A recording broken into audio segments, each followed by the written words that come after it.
বাংলার গ্রাম বাংলার মানুষদের কথায় কথায় এরা ভোটার নয়, এরা ভুয়ো ভোটার, এরা ভুতুড়ে ভোটার, এ তো বাংলাকে অপমান করা, বাংলার মা বোনেদের অপমান করা। ওই বৃদ্ধাকে দেখলেন, মাথার সবকটি চুল সাদা হয়ে গেছে, বলছে আমি ভুতুড়ে ভোটার, আমি ভুয়ো ভোটার, আমি এত বছর থাকি এখানে। কেন বাংলা এবং বাঙালির শিকড় ধরে টান মারছেন বিজেপি নেতারা? অভিষেক বন্দ্যোপাধ্যায় যে পেন ড্রাইভটা পাঠিয়েছেন, খুলে দেখুন, মুখস্থ করুন, আর যদি সাহস থাকে আসুন, ওই বুথে আসুন। যে বাড়ি সম্পর্কে অভিযোগ করছেন, যে অ্যাড্রেস সম্পর্কে অভিযোগ করছেন, চ্যালেঞ্জ করছি, ইনভাইট করছি, ওই ঠিকানায় আসুন, ওই বুথে আসুন, ওই মানুষগুলোর সামনে দাঁড়িয়ে বলুন যে আপনারা ভুতুড়ে, আপনারা ভুয়ো। ফলে অনুরাগ ঠাকুর এবং বিজেপি নেতারা যেভাবে অভিষেক বন্দ্যোপাধ্যায়ের ডায়মন্ড হারবার নিয়ে কুৎসা করেছেন, ভিত্তিহীন অভিযোগ করেছেন, তার তীব্র নিন্দা করছি। দলের তরফ থেকে, অভিষেক বন্দ্যোপাধ্যায়ের তরফ থেকে আমরা তথ্য প্রমাণ সব দিয়ে প্রতিবাদ জানালাম আপনাদের মধ্যে দিয়ে। আর যিনি বলেছেন তার জন্য সুন্দর পেনড্রাইভ দিয়ে অভিষেক বন্দ্যোপাধ্যায় পাঠিয়ে দিচ্ছেন, সকলের সামনে দেখতে লজ্জা লাগলে একা একা বসে একটু দেখে নেবেন যে কত বড় ভুলটা বলেছেন।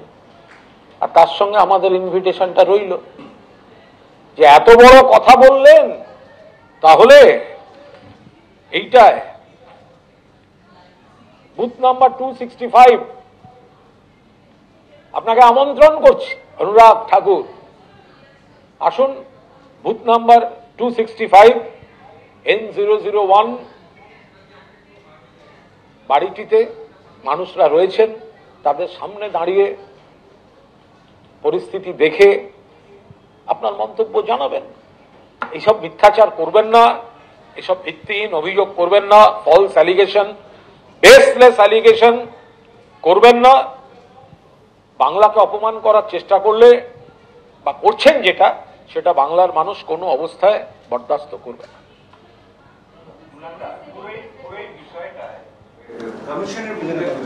কারণ বিরোধীরা যখন তথ্য প্রমাণ নিয়ে যাচ্ছেন, তারা দেখা করছেন না, এফিডেভিট চাইছেন, এখানে ভুয়ো তথ্য দিয়ে আপনারা যেটা, এইটা তো সম্পূর্ণভাবে বিজেপি করেছে। এইটা তো মানুষকে মিসলিড করার জন্য এই বেসলেস ভিত্তিহীন অভিযোগ, এটা তো অনুরাগ ঠাকুর করছেন। আমরা তো একদম উনি যে ঠিকানাটা দিয়েছেন সেটা তো আমরা তুলে দেখিয়ে দিচ্ছি যে এই ঠিকানাটার এই হচ্ছে বাস্তব পরিস্থিতি।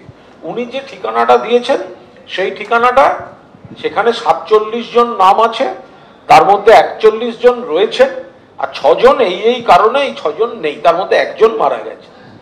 তো সুতরাং এটা তো বিজেপি মিথ্যাচারটা করছে। এটা নিয়ে আমরা এক্ষুনি ইলেকশন কমিশনকে কিছু আমাদের বক্তব্য নয়, এটা অনুরাগ ঠাকুর অভিষেক বন্দ্যোপাধ্যায়কে গায়ের জ্বালা, ঈর্ষা, অক্ষম ঈর্ষা থেকে আক্রমণ করতে গিয়ে তারা এই ভুল পরিসংখ্যান, ভিত্তিহীন পরিসংখ্যান, যে মানুষগুলো রয়েছে তাকে বলছে ভুয়ো।